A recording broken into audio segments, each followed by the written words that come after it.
और इतिहास में अब तक अमेरिका कई बार लंबी जंगों में फंस चुका है। इनसे अमेरिका को कुछ भी हासिल नहीं हुआ है, उल्टा उसने अपने हजारों सैनिक गंवा दिए, कई अरब डॉलर का उसे नुकसान सहना पड़ा है। अब जरा आपको ये बता देते हैं कि वो कौन कौन से युद्ध हैं जिस दौरान उसे ये लंबी नुकसान का सामना करना पड़ा था। तो वियतनाम युद्ध सबसे पहले हम बात कर लेते हैं। साल 1965 से 1975 तक ये जंग चली थी, 10 साल। 58,220 जवानों की मौत हुई थी अमेरिकी। 3 लाख से अधिक जवान अमेरिका के घायल हुए थे। अमेरिका का सीधा जो मकसद था वो था कम्युनिज्म का खात्मा करना। लेकिन जंग के बाद वियतनाम में कम्युनिस्ट सरकार बन जाती है और आज भी वियतनाम की इस बहादुरी को याद भी किया जाता है कि वहां पर किस तरीके से अमेरिकियों की नाक में दम करके उन्हें भगा दिया गया था। बात उसके बाद अफगानिस्तान युद्ध की करते हैं। साल 2001 से 2021 तक यहां पर युद्ध चलता है। 2,400 जवानों की मौत हो जाती है। 20,700 सैनिक इस दौरान घायल हो जाते हैं। अफगानिस्तान में तालिबान की वापसी हो गई और अमेरिका को अपने हथियार छोड़कर के वहां से भागना पड़ा था। ये तो हाल फिलहाल की तस्वीरें हैं कि किस तरीके से उन्हें भागना पड़ा था। अब इराक युद्ध की बात करिए। साल 2003 से 2011 तक जो जंग चली उसमें 4500 जवानों की जान चली गई थी और इसके साथ ही 32,000 सैनिक उनके घायल हुए थे। इराक में कोई शांति नहीं लौटी। तो अब इस तरीके से लंबे युद्ध में हर बार उसे कहीं ना कहीं सिर्फ और सिर्फ परेशानी उठानी पड़ी। अब खबर आ रही है कि ईरान पर हमले के लिए इजराइल तैयार है। इजराइल भी पूरी तैयारी में बैठा हुआ है कि अगर युद्ध होता है तो उसे किस तरीके से अपनी भूमिका निभानी है। आईडीएफ हो, मोसाद हो, शिन बेट हो, रणनीति उनकी तैयार है। अमेरिका इजराइल मिल करके हमला करेंगे तो ये आईडीएफ, मोसाद, शिन बेट, ये इनकी रणनीति पूरी तरीके से तैयार हो गई। इन्होंने अपनी रणनीति तैयार कर ली है। रणनीति यही है कि अमेरिका के साथ मिलकर के हमला करेंगे उसी तरीके से जैसे इन्होंने पहले किया था। यानी इजराइल और अमेरिका अलग अलग मोर्चों पर लड़ते हुए नजर नहीं आएंगे। जिस दिन अमेरिका की तरफ से ऐलान कर दिया गया कि ईरान पर अब हमला कर दिया जाए, उसी दिन आईडीएफ हो, मोसाद हो या शिन बेट हो, सब के सब मैदान में नजर आएंगे अमेरिका का साथ देते हुए। क्योंकि इजराइल को सबसे ज्यादा खतरा अगर मिडिल ईस्ट में है तो ईरान से ही है। वो ये जानता है क्योंकि इसके प्रॉक्सी उसे बार बार परेशान करते हैं। हिजबुल्लाह उससे बार बार परेशान करता है, हूती उससे बार बार परेशान करता है।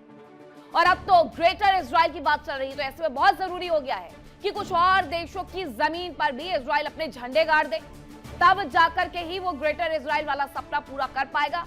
अमेरिका पूरी तरीके से जो एक नक्शा है मिडिल ईस्ट का वो बदलने में लगा हुआ है। ये उस पर आरोप लग रहे हैं, अन्य कंट्रियों की तरफ से लगाए जा रहे हैं। अब खबर यह है कि इजराइल में अमेरिका की एक बड़ी मूवमेंट भी देखने को मिल रही है। अब ये बड़ी मूवमेंट क्या देखने को मिली है? यहाँ पर बड़ी संख्या में फाइटर जेट्स की तैनाती कर दी गई है। 11 F-22 फाइटर जेट्स इजराइल पहुंचा दिए गए हैं। तो इजराइल में अमेरिका ने अपने बेस पर ये तैयारियां शुरू कर दी है। 1, 2, 3 नहीं बल्कि 11 F-22 फाइटर जेट्स वहां पर पहुंचाए गए हैं इजराइल की तरफ से। दो खबरें हैं। एक तरफ पूरी तरीके से जो तैयारी है वो किसकी है? इजराइल की। इजराइल बस इंतजार कर रहा है कि जैसे ही अमेरिका हाँ कहे वो जाकर के इस जंग में उतर जाएगा, अमेरिका का साथ देगा, ईरान को सबक सिखाएगा। दूसरी तरफ इजराइल में अमेरिका का एक बड़ा मूवमेंट देखने को मिल रहा है जहां बड़ी संख्या में फाइटर जेट्स की तैनाती की गई है और यहां पर F-22 फाइटर जेट्स पहुंचाए गए हैं इजराइल में। 11 इजराइल से घेरना ईरान को सबसे ज्यादा आसान होगा क्योंकि इजराइल तो अमेरिका के साथ खड़ा हुआ है।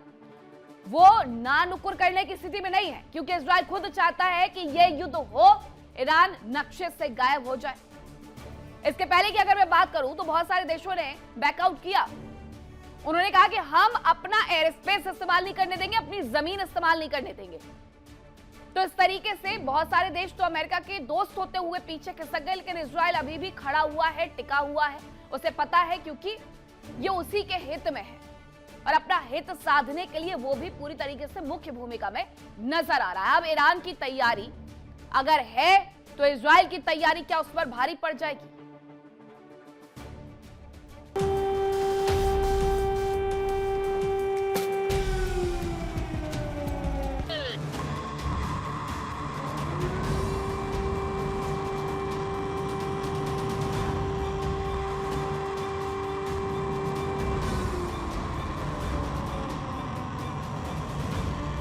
इजराइल के आसमान में अमेरिकी विमानों की हलचल बढ़ गई है तो वहीं अमेरिका के सबसे बड़े aircraft carrier USS Gerald R Ford के भी इजराइल के करीब पहुंचने की खबर है।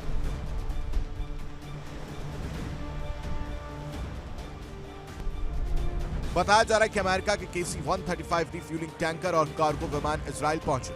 ऐसे में आशंका जताई जा रही है कि क्या अमेरिका कोई सीक्रेट ऑपरेशन कर रहा है।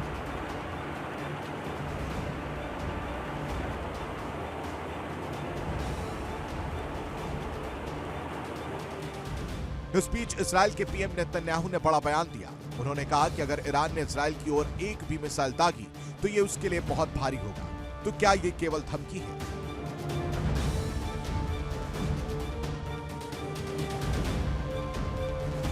माना जा रहा है कि इजराइल ने ईरान के खिलाफ सभी सैन्य विकल्प खुले रखे हैं। इजराइल की सेना ईरान के परमाणु संयंत्रों पर हमला कर सकती है। इजराइल ईरान पर हमलों में जेरिको मिसाइल का इस्तेमाल कर सकता है। जेरिको इजराइल की इंटरकॉन्टिनेंटल बैलिस्टिक मिसाइल यानी ICBM जिसकी रेंज 6500 किलोमीटर है।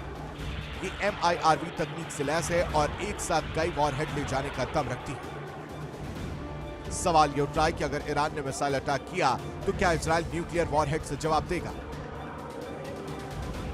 इस बीच इजराइल युद्ध की तैयारी भी कर रहा है। यूरोप और लैटिन अमेरिका में इजरायली दूतावास को खाली कराया जा रहा है, जबकि दुनिया भर में मौजूद डिप्लोमेटिक ठिकाने अलर्ट पर है। इजराइल को डर है कि ईरान स्लीपर सेल के जरिए हमले करवा सकता है और इसके लिए यूरोप के गैंग्स का इस्तेमाल कर सकता है।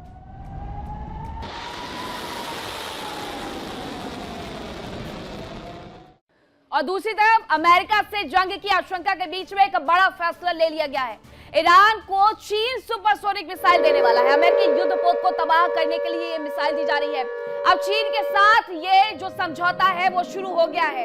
ईरान की तरफ से ये समझौता शुरू किया गया है कि वो सुपरसोनिक मिसाइल देगा। अमेरिकी युद्धपोत को ये मिसाइल पूरी तरीके से तबाह करने का मादा रखती है। इसका नाम CM-302 है। इस मिसाइल की डील बताया जा रहा है कि लगभग तय है। इसके पहले कल हमने आपको बताया था कि $589 मिलियन की डील साइन हुई है। किसके बीच में? रूस और ईरान के बीच में। अब ये दोनों ही तो उसके साथ दोस्त है और दोस्ती अपनी पूरी निभा रहे। रशिया उसे हथियार दे रहा है। चीन के साथ डील लगभग तय मानी जा रही है। CM-302 मिसाइल को लेकर के ये डील तय है। ये मिसाइल से देने वाला है। कुछ और मिसाइल उसकी तरफ से खरीदी जा रही है। रूस से ड्रोन खरीदे जा रहे हैं, मिसाइल खरीदे जा रहे हैं। उसके साथ साथ फाइटर जेट्स वो लेकर के आ रहा है, जो उसके बीच में $589 मिलियन की जो डील हुई है उसके तहत। अब दूसरी तरफ वो मिसाइल का खुद भी इतना ज्यादा प्रोडक्शन कर रहा है और यही उसकी क्षमता है जिसकी वजह से वो बार बार कहता है कि वो नहीं झुकने वाला है। वो तैयारी करके बैठा हुआ है। तमाम तरीके की जो उसके पास मिसाइल है उसकी वजह से उसके ये बयान सामने आते हैं। अब एक बार फिर से ये खबर है कि CM-302 मिसाइल की डील लगभग तय हो गई है। कभी भी ये खेप सौंपी जा सकती है और सबसे ज्यादा कोशिश यही होगी कि अमेरिका जैसे ही युद्ध शुरू करे उसके पहले ये सुपरसोनिक मिसाइल उसे दे दी जाए ताकि अमेरिकी युद्धपोत को तबाह करने के लिए वो काम आए। ये जो आप परीक्षण देख रहे हैं, ये परीक्षण ईरान की तरफ से किया जा रहा है।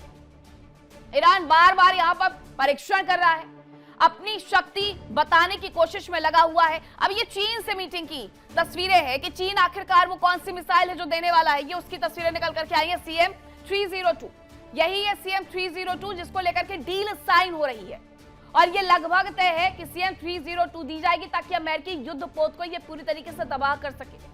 दो अमेरिका ने अपने युद्धपोत वहां पर पहुंचा दिए हैं। USS आरफोर्ड पहुंचा दिया है, अब्राहम लिंकन पहुंचा दिया है। और चीन से अगर ये CM-302 मिल जाती है तो इसके बाद ये तबाही तय है कि युद्धपोत तबाह हो जाएंगे। ईरान इसीलिए इस पर डील करने में लगा हुआ है। अब एक और खबर आ रही है। खबर क्या है कि ईरान का समंदर में शक्ति प्रदर्शन देखने को मिल रहा है और ये बार बार उसकी तरफ से किया जा रहा है। पहले भी इसी तरीके से सैन्य जो वहां पर ड्रिल है वो की जा रही थी। अब अमेरिका से टकराव के लिए तैयारी है। दक्षिणी तट पर ईरान की वॉर ड्रिल शुरू हो गई है। हॉर्मुज स्ट्रेट में हमने देखी थी, उसके बाद अब दक्षिणी तट पर यह शुरू हुई है। ईरान ने कई हथियारों का सीधे सीधे यहाँ पर प्रदर्शन भी कर दिया है। तो ये बड़ी खबर आ रही है कि किस तरीके से जो तैयारियां है वो की गई है। ईरान का समंदर में शक्ति प्रदर्शन जहां एक बार देखने को फिर से मिल रहा है। अमेरिका से टकराव के बीच में युद्धाभ्यास किया जा रहा है। यह दक्षिणी तट पर ईरान की वॉर ड्रिल चल रही है। ईरान ने कई हथियारों का प्रदर्शन यहाँ पर कर दिया है। इसके अलावा एक जानकारी है कि CM-302 मिसाइल की डील लगभग तय हो गई है। चाइना से अगर ये मिसाइल मिल जाती है तो अमेरिका के युद्धपोत तबाह होना तय है और मिसाइल शक्ति पर ही ईरान काम कर रहा है कि उसके पास इस तरीके से मिसाइल हो जिससे वो तुरंत से लॉन्च कर सके, तुरंत से एम कर सके अपने टारगेट को और उसे वहीं पर तबाह कर सके। इसीलिए वो मिसाइल शक्ति को पकड़ करके रखना चाहता है। इसी मिसाइल प्रोग्राम से सबसे ज्यादा जो दिक्कत है वो इजराइल दिखाता है कि अगर इनके पास, ईरान के पास मिसाइल ज्यादा हो गई तो ये सबसे ज्यादा जीना अगर किसी का दूभर करेंगे तो वो इजराइल का ही करेंगे। इजराइल इसलिए बार बार कहता है कि अगर बातचीत हो रही है जिनेवा में तो बात सिर्फ परमाणु पर मत करना, बात मिसाइल प्रोडक्शन पर भी कर लेना। लेकिन ईरान बार बार यह कहता है कि मिसाइल प्रोडक्शन नहीं छोड़ेंगे, बल्कि वो अपनी इस शक्ति को और ज्यादा बढ़ाते हुए नजर आ रहा है।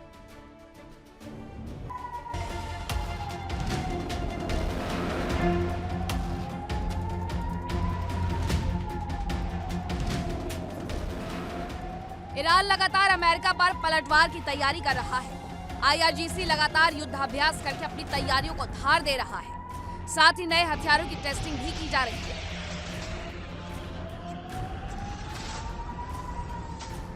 ईरान ने छोटी छोटी स्पीड बोट्स की ताकत को भी परखा। आकार और संख्या के हिसाब से ही ईरान ने इन्हें मॉस्किटो फ्लीट नाम दिया, जो समंदर की उथली लहरों पर उछलते हुए जल्द ही अमेरिकी एयरक्राफ्ट कैरियर तक पहुंच सकती है और उस पर हमला कर सकती है।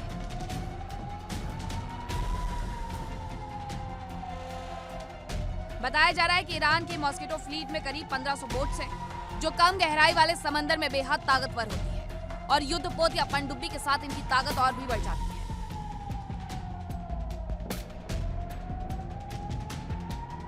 मॉस्किटो फ्लीट की स्पीड बोट्स पर भी मिसाइलें तैनात हैं। इन पर नस्र, कोसार, कादिर और जाफार जैसी मिसाइलें तैनात हैं। अब खबर है कि ईरान ने इन पर अबू मेहदी मिसाइल भी तैनात की है।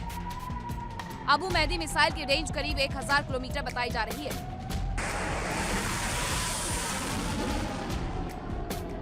ईरान के पास गादिर क्लास की पनडुब्बी है, जो आकार में छोटी है। यह सबमरीन और मॉस्किटो फ्लीट मिलकर अमेरिका के एयरक्राफ्ट कैरियर पर जबरदस्त हमला कर सकते हैं।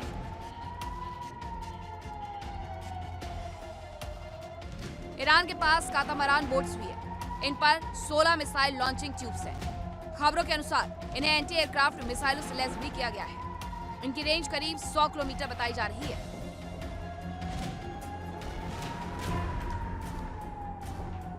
ईरान के पास भले ही एयरक्राफ्ट कैरियर नहीं है, लेकिन उसके पास ड्रोन कैरियर है। इस कैरियर से JAC 313 ड्रोन को उड़ान भरते देखा गया।